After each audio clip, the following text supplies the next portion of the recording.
Suzanne Sherman, shooting straight on everything from prepping to politics. Boy, the way Glenn Miller played songs that made the hit parade.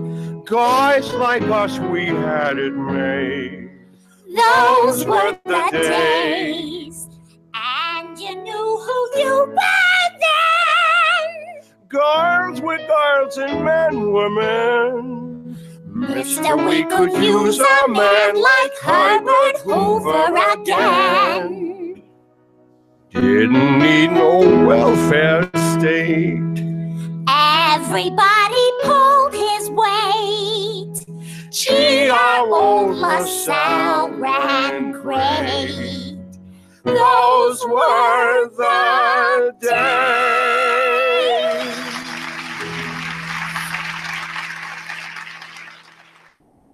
Yes, indeed they were. Those were the days. Happy New Year, everybody, and welcome to the Wasatch Report. I'm Suzanne Sherman, and you have tuned into the Cerberus Radio Network, where here we defend freedom and liberty from the flames of tyranny. January 2nd, year of our Lord, 2018. I was sure I'd mess that up. We have a number. If you are listening live, it is 717-467-1736. Want to encourage you to follow us on Facebook, facebook.com/Cerberus Radio Network. We have a fan page also, the Cerberus Radio Network CRN fan page, and we have some cool discussions going on there. You can also follow me on Facebook, facebook.com/Cowgirl Esquire. We are also on Twitter. I have a blog. You can follow my writings, Cowgirl Esquire, and that's ESQ, the shortened version. So cowgirlesquireblog.wordpress.com. You can also find my writings on the 10th Amendment Center webpage and their Facebook page, I believe, as well. Mike Meharry from the 10th Amendment Center has podcasts that we have available on our Radio Co. newsfeed as well. He also has shared with us his podcast with Schiff Gold, Peter Schiff, if you're interested in learning about investing in gold. If you go to our app, we are updating that. I also want to encourage you to follow us on YouTube. Please subscribe to our YouTube channel. You can hear our shows after today. There will be 109 shows available for your listening pleasure. So please subscribe, share it with your friends, see if we can get them to subscribe as well. We'd really like to get our listenership up, and we will do our best to get a very positive show out for you and make it very educational. The stuff that we talk about here, you simply are not going to hear on other news outlets or stations. I turn them off. I just get bored. I'm tired of hearing the same old thing all the time. So we're really working hard to bring you content, again, that is not available elsewhere. And if you look on that page, also, you can see the shows. Daniel Bailey has the Bailey Report. He and Jeff Johnson, the founders of the network, have a show they do once a week, also called the Renegade and the Rambler radio show. Jeff Johnson has his show, The Paradigm Shift, and he usually goes live with me. We go back to back on Monday mornings. Typically, he's taking one more week of vacation before he goes back live, but have no fear, he's producing the show for me. I could not do this show without him, and he will also be chiming in. So, Jeff, I want to say good morning to you and Happy New Year. Good morning, Suzanne. I am working in the background here in a moment. I'm trying to figure out if we are indeed broadcasting on Radio Co. If not, I hope everyone's on YouTube. It's all recording, so if I can't get this working, it's all going to be out there. But I'm not entirely sure if we're playing right now on Radio Co. So I'm going to get back to my producing duties, but Happy New Year, Suzanne. All right. Thank you. I'll get back to what I'm doing here as well. So again, want to encourage you. We always know that these shows go up, get uploaded on YouTube, because we can see that that is working. So please subscribe to our YouTube channel. I do appreciate some people are already ready and listening on Radio Co. Hopefully it will be broadcasting there.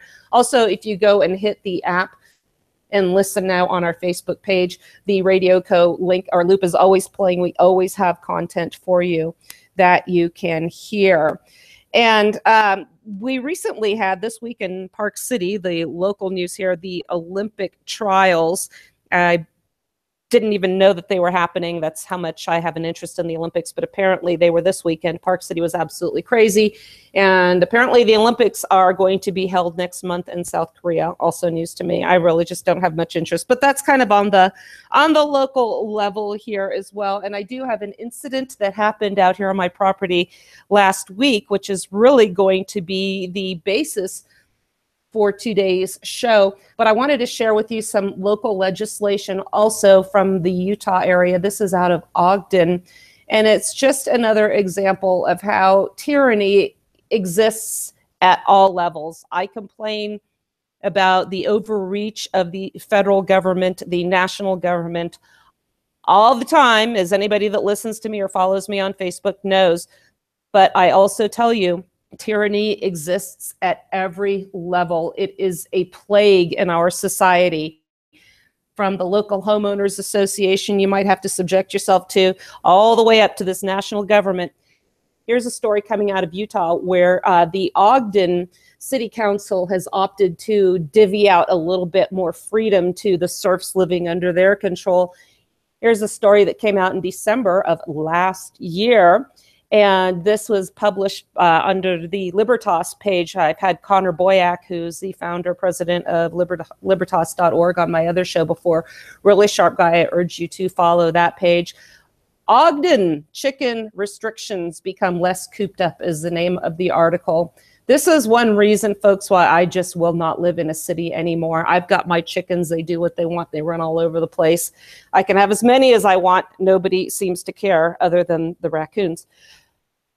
According to this article, after years of effort to change the law, Ogden residents are now able to have more discretion over their own property as a result of a city council decision allowing backyard chickens. Isn't that nice how they decide to give us a little bit more freedom at their own discretion? This was a decision with a close 4-3 vote on Tuesday after lengthy public input and debate. During the meeting, there was a plethora of support for backyard chickens, with 21 of 23 public comments supporting the city's move to allow them.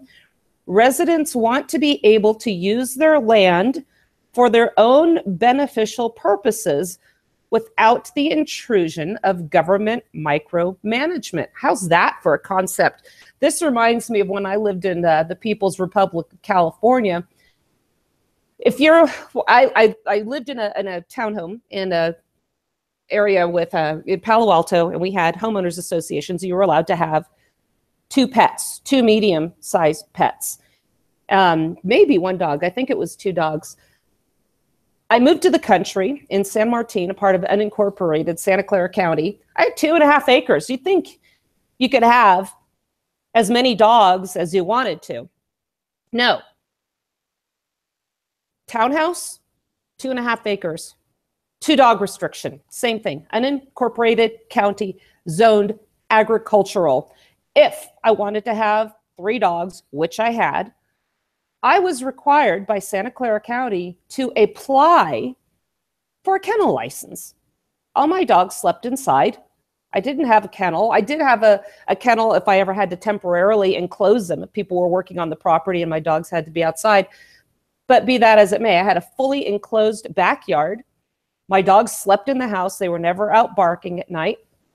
3 dogs. I'm supposed to apply for a kennel, pay $100 for the application, $100 renewal fee every year. My neighbors would have input as to whether or not I was going to be granted the permission to have that extra dog or more than the allotted 2. And then I would have to pay fees every year to have it renewed. And of course, the dogs have to be licensed. We have to have the dogs licensed. And you know, so 2.5 acres in an agricultural area, and I was subjected to this.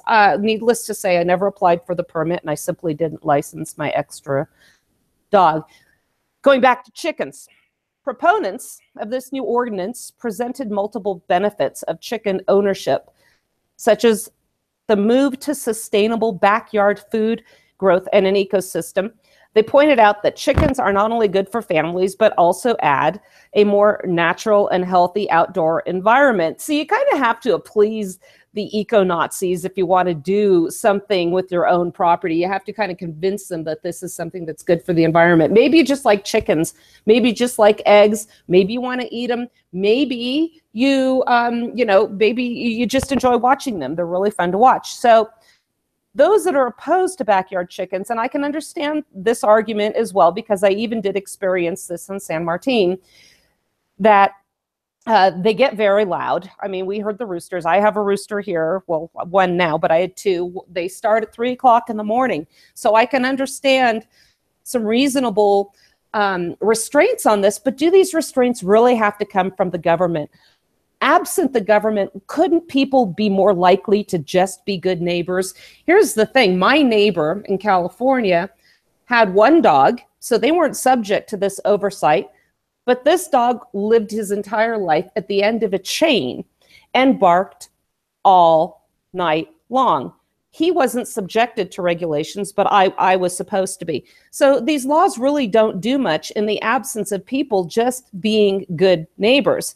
So they're also concerned that the chickens are going to attract wild animals such as raccoons, and that's fair, but the raccoons are always there anyway. The raccoons come here. The responsibility is up to the owner, again, to lock up their animals. Put away your trash, by the way, then you're not going to attract these other animals. Again, we don't need government to tell us how to live. I hear Mark Kreslins talk about this all the time. How many instances do we have where we interact with people all day long without needing the government to tell us how to do it? So the ordinance here, which is allowing people to have chickens in their backyards, isn't ideal. It does not demonstrate positive progress towards the ultimate goal of restoring freedom to the people of Ogden to peaceably use their own property as they desire. But property rights are an essential element for our founding here and remain an important principle in the minds of many Americans. And again, over time, I'm going back to the article now, local governments have restricted the right to use one's property, as I mentioned in California, as I'm mentioning here. I have another article that talks about the restriction of even growing vegetables, for crying out loud, in your own front yard. Those don't make any noise. What do people care if you're growing tomatoes in your front yard as opposed to the back? And I'll see if I can get to that one. The continued enactment, Connor says here, of restrictive property policies leads to violations of the rights of individuals to use their property as they would like. And by the way, Molly Davis is the author of this piece, not Connor Boyack. So the ordinance here, again, private property rights are an essential reason, like I said, of our foundations of our union here. Ogden's previous ban on backyard chicken ownership gave Ogden a low ranking of 45th least free city for animal restrictions in Utah in a 2015 survey. So now they have divvied out a little bit more freedom, and maybe this will help the ranking, maybe not. I'm up here in the mountains in Upton, I really don't care. But here's the thing. These chickens now, they are going to be subject to licensing. You have to apply again. There are going to be restrictions on how you can keep your chickens. So they're going to have I think every chicken has to be licensed like you would have a dog or a cat. You have to apply for a permit. You are going to be subjecting yourself to annual inspections. So once again, this is an example of government divvying out a little bit of freedom here and there as they see fit. I'll have more on that. We're going to be talking about birds a little bit more as we get into the show. I want to share a bit of feedback. I posted something on my Facebook page the other day, and it was a photo of the Cecil the lion and Harambe, and then children murdered in Yemen. And the point of this was to illustrate that Americans were outraged over the culling of an old lion, the shooting of a gorilla, but are silent on the massacre of people overseas under the auspices of the war on terror and fighting for our freedom, our safety, our national security, our national interests. Never mind also the silence on the 56 million dead babies and counting. I think our priorities are a bit skewed here. Needless to say, there's always somebody that takes this personally. And again, I've been very supportive of veterans' causes. This veteran is new to my page, doesn't really know who I am, but took great exception to this meme and essentially said that, I don't have a say or a right to have an opinion in this matter because I've never served. Well, I beg to differ. I've got 2 young boys that if we ever went in full-fledged war and they instituted a draft, just like they have done before on many occasions, I might lose the children I have worked so hard to bring in this world and raised. So I might not personally have served, if you want to call it that, but please don't tell me I don't have a right to an opinion. And I had some pretty good comments that were sent to me, and I want to share them they're from some loyal listeners. I really appreciate their dedication to my show and to my efforts here. First one comes from my friend Andrew, and he says here, I go back and forth over the war on terror. I believe them when they say they are playing the long game and have the objective of caliphate, meaning the Islamic caliphate, and that's what they want to achieve. I don't believe that they will stop terrorist attacks in Europe or here. I don't believe that they will stop. If we pull back. I think they will continue regardless of our military posture. So I think our 2 choices are fight to win total war and the civilian casualties that entails, or withdraw and accept the attacks. This middle way of limited warfare is a loser on both counts. We have fought and lost limited wars since World War II and are still paying the price in every instance, which includes civilian deaths. So I don't know which of the 2 options is the right or moral choice. I just know this third way is wrong. And let's see, I think he wanted me to also include that the total war, if it is going to be the preferred option, it must be declared by Congress and with an objective. Know what victory looks like and withdraw once it is accomplished. And again, I'm not going to make the whole show about this, but I'm trying to bring this in piecemeal because some people just aren't ready to hear some of these messages yet.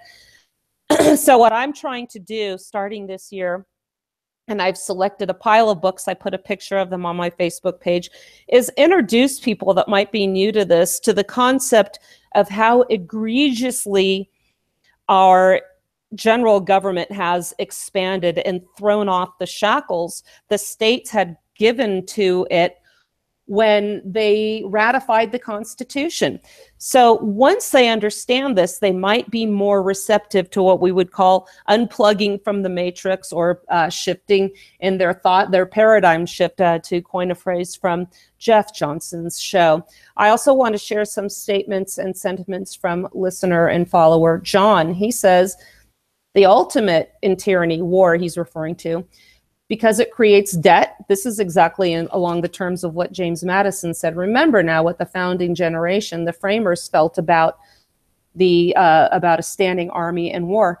It creates debt and increased taxation and creates the wrong kind of jobs. Never mind our dead and maimed kids. Even if all the weapons are made in the private sector, they still work for the government. Here's some questions that run through my mind. And this is stuff that we'll discuss as we go on. But, think about these questions that my friend John is presenting. What bar should be met before Congress authorizes us to go to war? Is the authorization indefinite as long as it's war against the same cause? For instance, the war on terror, which will not end ever. How do you feel about permanently installing manned armed bases in Germany, Japan, South Korea, Guam, Poland, etc.? Are they protecting your liberty? Are they keeping you safe? Should we sit back and watch atrocities, human bondage, genocide, and mass murder as long as it's not on our soil? Are we Rand Paul, Lindsey Graham, or somewhere in the middle? Shouldn't we define it as a people. So we've got some really good thoughts here. He also continues, wrapping up John's sentiments. Again, when is it responding to a direct threat and when is it interventionism? Should we intervene in crimes against humanity, even if it's on the soil of another world? Do we just need to mind our own business? What if it's only a financial threat and not a physical threat? Should we attack over economic security? These are questions I do battle with, no pun. I'm obviously conflicted on some of this. All thoughts are welcome. And these really are the discussions that I feel that we should be having. So what we're going to do is reset the table in a moment. It's time to come up for a quick break. When we get back, I'm going to share with you something that happened on the property last week and explain how something that you would never imagine can be affected, a decision that you want to make can be affected by overlords in Washington, D.C., and a treaty that happened over 100 years ago. So we'll be back after this break. You're listening to the Wasatch Report on the Cerberus Radio Network, defending freedom and liberty from the flames of tyranny.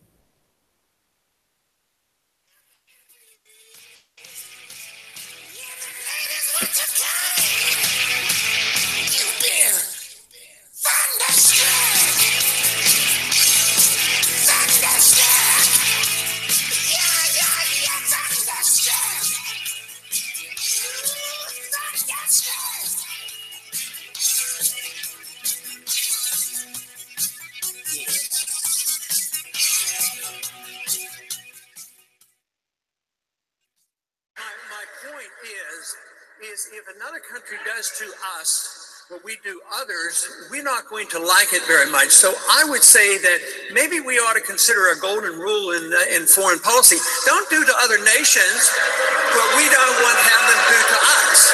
So we endlessly bomb these countries, and then we wonder why they get upset with us, and yet it continues on and on. I mean, this idea that we can't debate foreign policy, then all we have to do is start another war.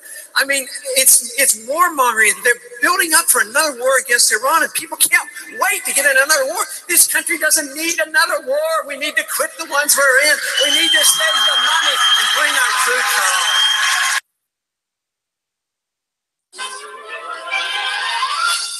Chief, mate, what do you want to do tonight? The same thing we do every night, Pinky. Try to take over the world. There are many sanctions we could take. Financial institutions, for one. Believe it or not, the Russians have a very weak economy. We could do a lot more damage there. Individuals could be sanctioned. Organizations could be sanctioned. There's a wide range of options that we still have to respond to a Russian attack. When you attack a country, it's an act of war. That would have to constitute an attack on the United States of America. Let me ask you this question. Is Vladimir Putin a war criminal? I would not use that term. Well, let me describe the situation in Aleppo, and perhaps that will help you reach that conclusion.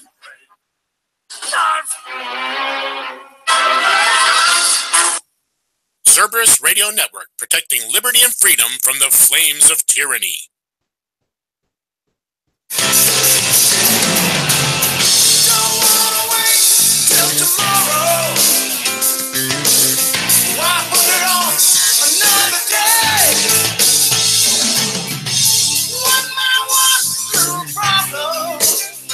All right, welcome back everybody to the Wasatch Report. I am Suzanne Sherman. You're listening to the Cerberus Radio Network, where we defend freedom and liberty from the flames of tyranny. We are live January 2nd, 2018, 717-467-1736, if you want to join in on the conversation. Going to talk about an incident that happened at my home last week and how this ties into federalism. Sometimes these shows just write themselves. But before I get started, I just want to check in. Jeff, do you know if we are broadcasting on Radio Co, or are we just up on YouTube right now? Nope, we are live on Radio Co. Oh, fantastic. Because I know somehow a setting got changed in, and this is not, I'm not being crude here, folks, because this is actually the name of the software, but it somehow changed in there. So I don't know how that changed. I never touched it. But we are back broadcasting live on Radio Co. Excuse me. Well, I really appreciate what you're doing because I don't have the mental bandwidth to do what you do, and that is talk and produce your own show. So once again, kudos to you, everybody. Big round of applause to Jeff Johnson for making this show possible for me. So Jeff, you are aware because we were talking about this. What happened last week? We had an owl, a great horned owl, literally drop dead in front of my chicken coop. And I don't mean drop dead like the raccoons drop dead in front of my chicken coop. He literally died on his own. We found him out there. And winter is, harsh out here, and who knows what happened, but there wasn't a mark on him. It was dead. It was a beautiful specimen. And, people say, oh, can I have some feathers, or are you going to mount it? And you're not allowed. The Crown does not grant you permission to own or possess any of these birds. And I made an anonymous call to Utah's Department of Natural Resources, and I recognized the guy who answered the phone, but I didn't let him know who I was.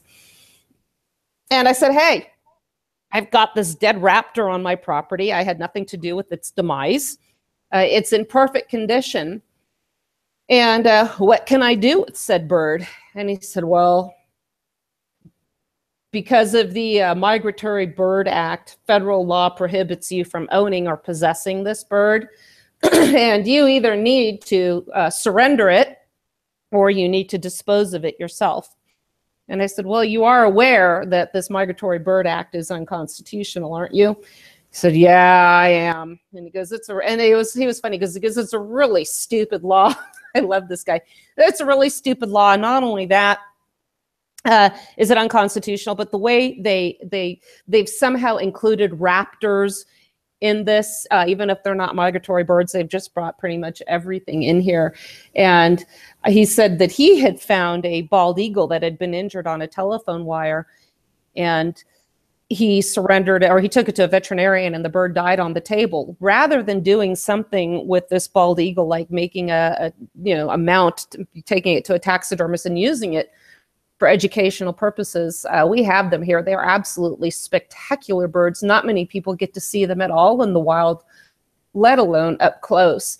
And he said they just put it in the incinerator, and that's exactly what would happen to this owl. Yeah. Suzanne, somebody could.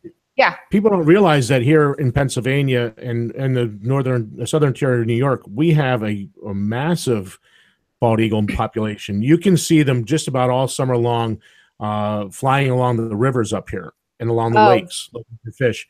There's a few nests right on River Road up in New York. They have poles set up, and they have a big plywood tier set up, and they have big nests in there.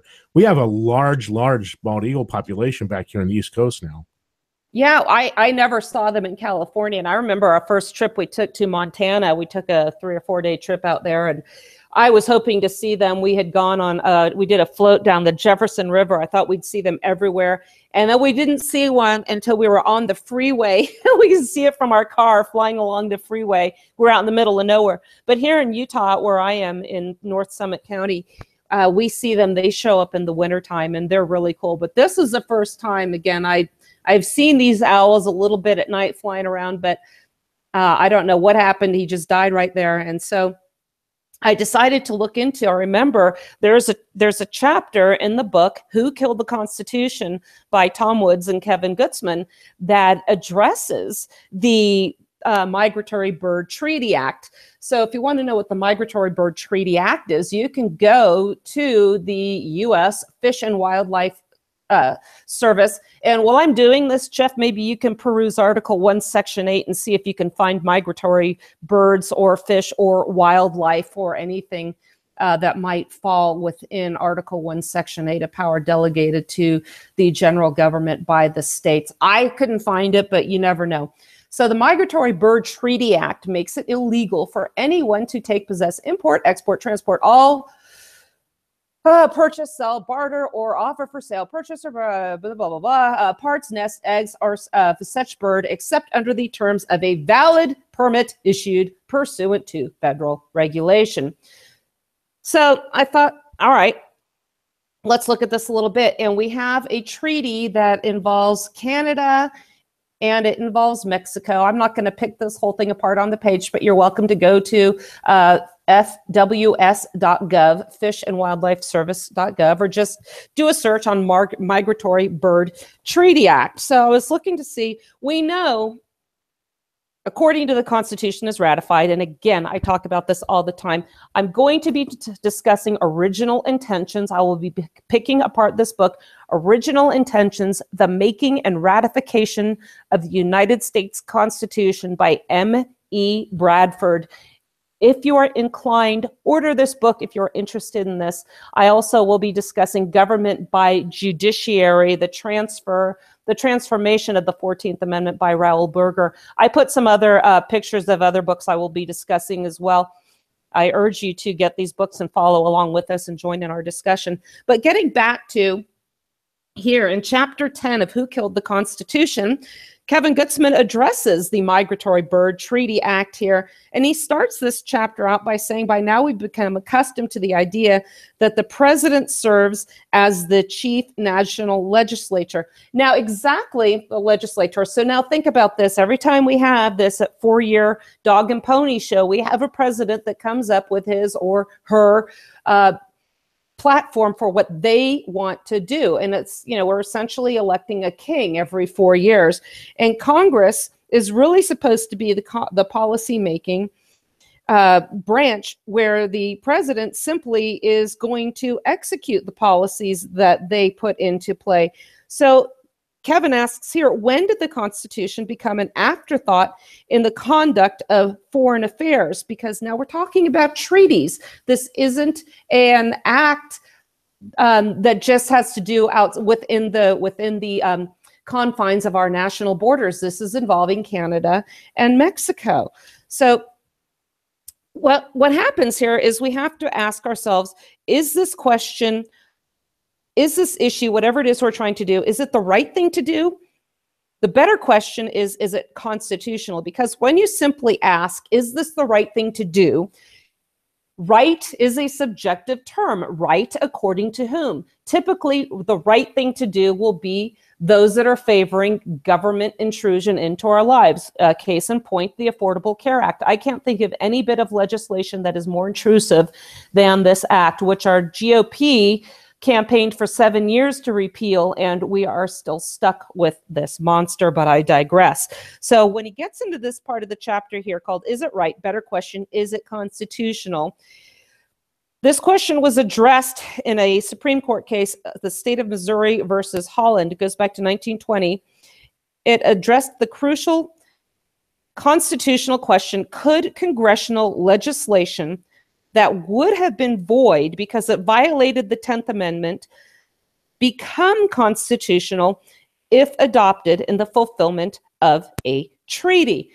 Now remember, this treaty, going back to 1913, what a glorious year in our time that was, Jeff. How many other disasters have come out of that year?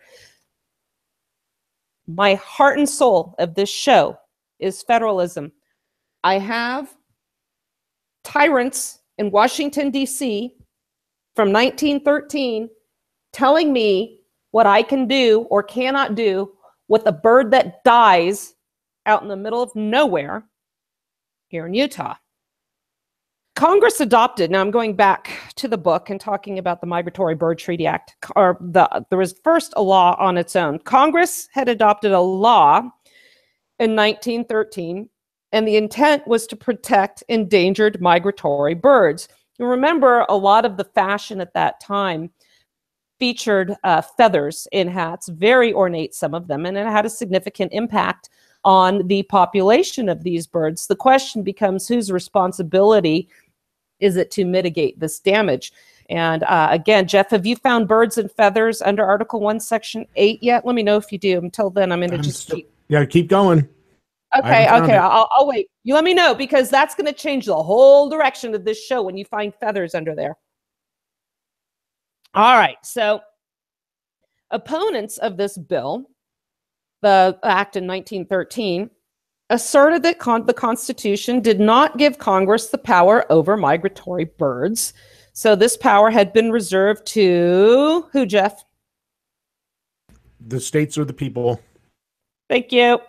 In response, the bill's chief Senate sponsor introduced a constitutional amendment to empower Congress to adopt his legislative proposal. And you know what? That is exactly what James Madison said when he wanted to use the profits from the bank, the National Bank, to go to infrastructure. He said to Congress, look, we want to use profits from this national bank and use them to build roads and promote the development of infrastructure in this union.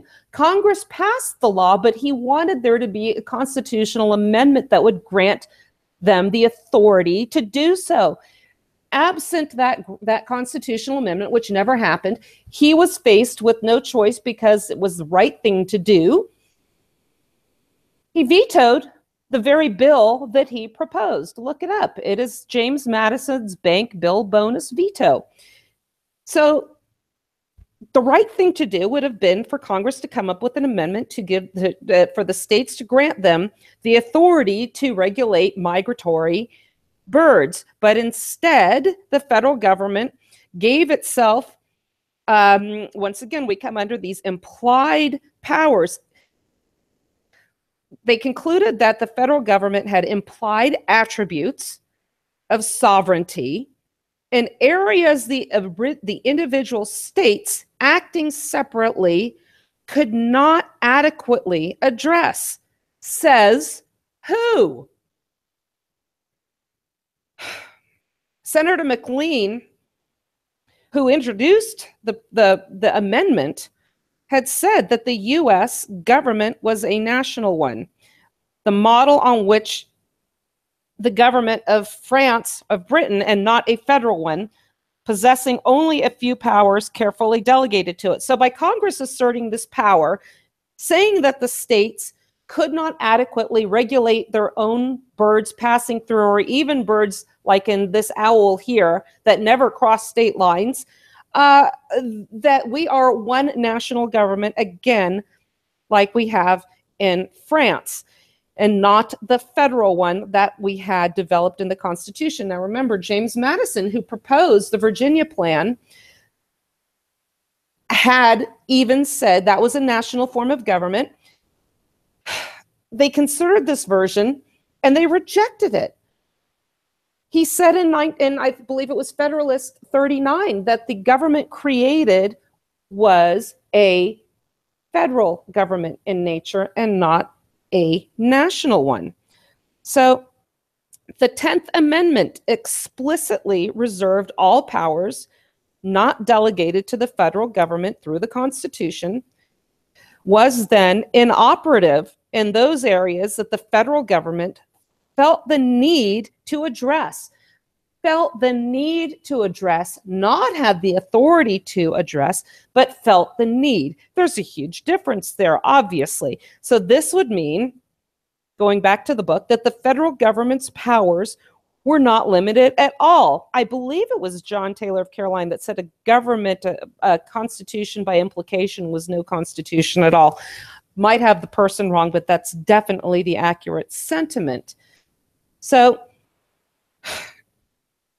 in the Virginia Plan, clearly, which was the work of James Madison, proposed that Congress have the power to legislate in areas in which the separate states were incompetent.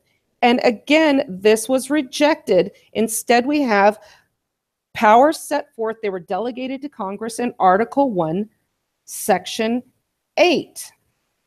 This feature of the Constitution was put in to assure doubters that the new government would not subvert the principle of local self-government. This is exactly the point of contention over which the American War for Independence was fought. Self-governance, consent by the governed, I beg your pardon, and local representation. Remember, the colonies were being taxed by a parliament in which they had no representatives.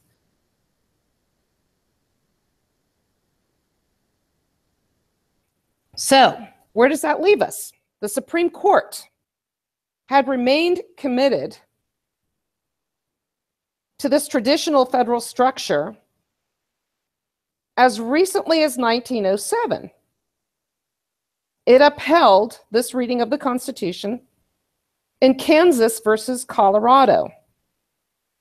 All powers of a national character which are not delegated to the national government by the Constitution are reserved to the people of the United States. Now, when I have a book, I don't like ebooks because I like to hold them in my hand. I underline, I put notes in the margin. If you're wondering where I came up with the song that we played at the beginning of the show, in the notes here, my notes here, the margin right next to this holding, it says, "Those were the days." Yes, those were the days when the federal judiciary respected the constraints the state put upon the federal government. The proponents, going back now, when Congress took up the migratory bird legislation, just 6 years later, this case was in 1907, advocates of the bill had to get over this constitutional hurdle. Well, why? Because they had a policy outcome they wanted. Damn be the Constitution to get in their way. The proponents' true attitude was perhaps expressed most clearly by the supporter who said, and here's a quote, and this is in the book again, "I do not know whether this bill is constitutional, but I do know that it is eternally right. In the end will prevail." So once again, the means justify the end. So how did we come up with a justification? Well, the House committee said that this was an interstate bird. It was an interstate commerce that could be regulated by Congress under the Commerce Clause power. Now, when the Constitution was formed, the intention was to set up a means for a common defense with regards to external threats, and external other nations would be dealing with the United States with treaties as one unit. But internally, we had sovereign and independent states on a part of nations. And the Commerce Clause was intended to keep trade regular among the states. At no time could they have anticipated the evilness of a decision in Wickard v. Filburn. And I will pick that opinion apart on another show. But that essentially granted, or that was essentially a grant by one branch of the federal government, national government, to justify the power grabs of the other.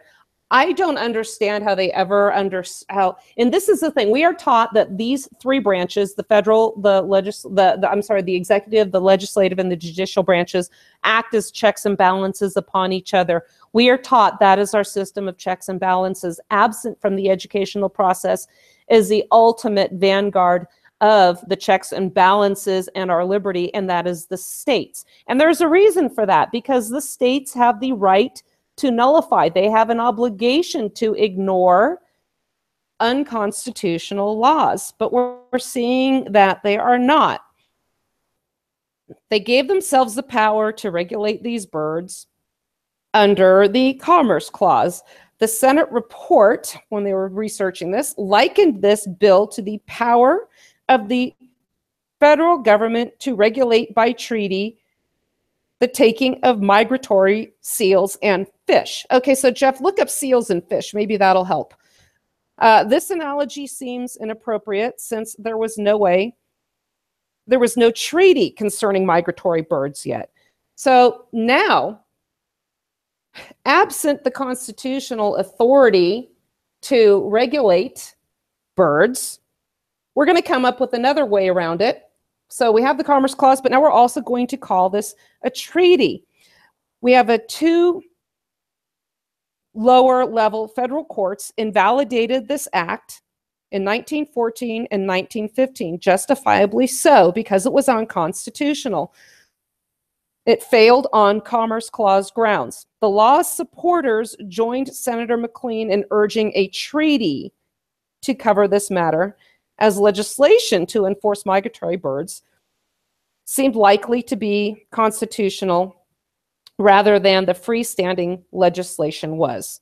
So once again, we're going to do an end run around the Constitution and get exactly what we want, which is a power grab. So in 1916, a treaty was concluded with Britain, which at the time controlled Canada's foreign relations. In 1918, Congress adopted legislation to implement that 1916 treaty, addressing the same issues that was invalidated in the 1913 law. It was this 1918 legislation that the Supreme Court considered in Missouri versus Holland, and it addressed the question here. The issue was whether the federal government had the constitutional power to enact such legislation. Well, in the book here, there's a subpart of the chapter that says the federal government trumps all. Justice Holmes' majority opinion in Missouri versus Holland is pretty typical in what we see of the Supreme Court. He offers unproven assertions. Kevin Gutzman's analysis of these court holdings, you can also read them in the Politically Incorrect Guide to the Constitution, I think are some of the best out there. And what he says here, the unproven assertions that were offered as if they were incontestable, when actually they get at the very point that is in dispute. It is obvious that there may be matters of the sharpest exigency for the national well-being, birds really. He says that an act of Congress should not deal with, but a treaty followed by such an act could, in matters requiring national action, a power which must belong to and somewhere reside in every civilized government is not to be found. In the margin there, I just put, huh? He is tacitly conceding that the Constitution had not originally been understood as enabling the federal government to strip the states of power in the pursuit of foreign policy goals. He adds that when we are dealing with words that are also a constituent act, like the Constitution, we must realize that they have been called into life, a being the development of which could not have been foreseen completely by the most gifted of its begetters. So here we get to the living, breathing Constitution thing. And apparently migratory birds like AR-15s were never imagined at the time the framers sat down and drafted and the states ratified the Constitution. So this is what we see all the time, this living, breathing Constitution issue. There is an article, let me see if I have it here. It pertains to the book that I'm going to be discussing, Government by Judiciary. The original book review was so hotly contested. There's an article here by Liberty Fund, and it goes into discussing Raoul Berger.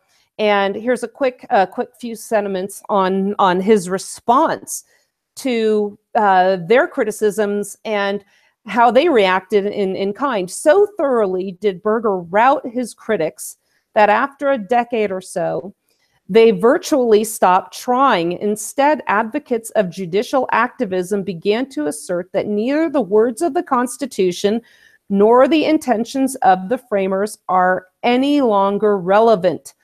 Justice William Brennan, for example, declared in 1985 that the genius of the Constitution rests not only in any static meaning it might have had in a world that is dead and gone, but in the adaptability of its great principles to cope with current problems and current needs. And I mentioned this a few weeks ago, that they've gone from simply going around the intentions of the Constitution even to attacking. And I listened to a law professor in Kansas say this just a few months ago. He attacked, they don't even go by the words of the Constitution now, they attack the founding generation, even saying that these people were slave owners, they were misogynists, they were homophobes, they were racists, and we really shouldn't take their words to heart. We need to consider the modern day exigencies. Again, it's a living, breathing document. This rhetoric serves to do one thing: expand the scope, power of the general government way beyond which it was ever intended. We never see it go the other way. So now they're saying they actually make the claim that migratory birds could not have been foreseen by the founding generation. So let me see. Holmes' position is that over time, the federal government will be able to do more and more things. And in the end, one infers there likely will be no area of legislation that will be reserved to the states. And that is absolutely true. What we're having here is an Article 5 convention, as I alluded to and Carl Jones alluded to in our article on national reciprocity. Again, this is an area in which the general government has absolutely no authority in which to regulate. We have a de facto constitutional convention under Article 5. The problem is nobody invited the states. And the Migratory Bird Act here is very problematic because you can apply this to other areas as well. What have we also had? We had the United Nations Gun Ban Treaty. Coincidentally, the Aurora, Colorado shooting at the theaters happened while that treaty was being discussed at the United Nations. So, you know, you have to ask yourself, in Holmes' day, the reaction was positive. And if the federal government could not make treaties touching on questions reserved to the states, the ban on treaty making would leave many areas of legislation regarding which no American government could make treaties. It's, you know, the point I'm trying to make here is the treaty power is going around the 10th Amendment. It is making the 10th Amendment absolutely superfluous. It's an afterthought. It is irrelevant. The states are rendered subsidiaries of the whole. They're mere counties to this general government. Remember, it was the states, as John Taylor of Caroline said, it was an act of ultimate sovereignty when they created this general government that had limited purposes, and at any time of their choosing, they could choose to disband this general government. Well, now, clearly, with this nationalization, thanks to the War of Lincoln, that's something else we'll be getting into in great detail in this show. We have absolutely lost that federal system of government. Treaties are now a way the general government can completely disavow the 10th Amendment. But what's important to remember here is treaties are only supposed to concern external matters. But here they are, controlling what we in Utah can do with birds. Suzanne, we're going to talk about the UN here shortly between the two of us and some future shows. But what do people think is going to happen when a president signs into law and the Senate ratifies a small arms treaty from the UN? Absolutely. And here's the other thing with treaties. Now, remember now, the general government, the president can enter it into a treaty with the advice and consent, and it has to be approved by 2/3 of the Senate. What happened now when we have an out-of-control executive that in turn seeks to go around the provisions for treaties in the Constitution? Case in point, the deal with Iran. I don't care if you like it or not, the Iran nuclear deal. I've got some libertarian friends that think it was a really good thing. I know a lot of people that think it was a really bad thing. But here's the problem. The Senate, once again, in continuing their own self-castration, agreed, well, you know what, we're going to let Obama do this, and it's going to take a 2/3 majority to overturn what he's done. Senator Mike Lee was here in Colville, and he discussed that as well. And they got around this requirement by saying, well, we're just going to call it an agreement or a deal. And he said, look, if this is going to be a treaty, call it what it is and let the Senate agree to it. I mean, this whole thing is I don't even know why people keep saying, if we just go back to the Constitution, and somebody criticized me the other day and said, well, do you no longer stand for the Constitution? And I submit to you, I still talk in terms of the framework of the Constitution, only because I'm trying to point out that I think it is irrefutable that the Constitution has proven out to be a failure. It is a failed experiment. The system of governance and local representation has proven to be a failure. And I don't know how long that we're going to be able to continue like this, perhaps indefinitely. But if for some reason this whole thing collapses, wouldn't it be nice to know where we have gone wrong and what we can do from the very beginning? You know, I think it's not an uncommon quote. People have heard John Adams say that the system of government that we have was going to be only suitable for a moral and just society. Well, that takes us back to the beginning of this show where we played Those Were the Days. We've become a welfare state. How is it moral to forcibly, because let's put it this way, it is by force. You are paying your taxes under the threat of a gun, because if you don't pay your property taxes, they're going to escort you off your property. They're going to sell your home. If you try and make a stand, you will be looking, down the barrel of a gun. How is it moral to steal money under force from one person so you can provide benefits to others? It is immoral. It is unethical. And that's what we do. And it's accepted. Now, I just want to go back to this a little bit. Going back to this chapter here. Again, where was I now? How flexible is this Constitution going to be? We've just got a couple more minutes to wrap it up. There was a case in United States versus Curtis Wright Export Corporation. This was in 1936. The court considered the constitutionality of a congressional attempt to delegate to the president broad discretion in one aspect of current affairs. And I wanted to mention that because it ties into the Iran nuclear deal. So we're going to revisit this, but again, this is just an example, and I never did get through this whole chapter, but I really wanted people to understand the states' reserved powers have ceased to exist where foreign policy is concerned. We will go into a foreign policy justification and have a treaty, and a treaty will in turn abrogate the 10th Amendment. The 10th Amendment was crucial. It was a reassertion of the fact that the sole powers granted to the general government were explicitly set forth in Article 1, Section 8, what the powers of Congress was.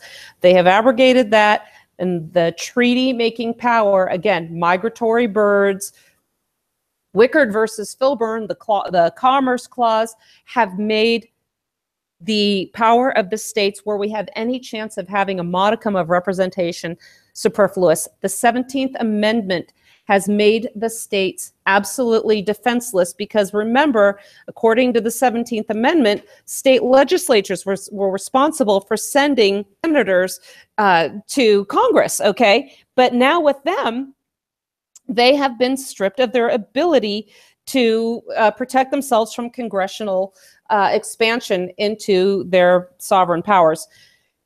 So we're out of time. I could use another hour on this subject. I'll probably continue this on a little bit. And I think, Jeff, are you going to be back next week?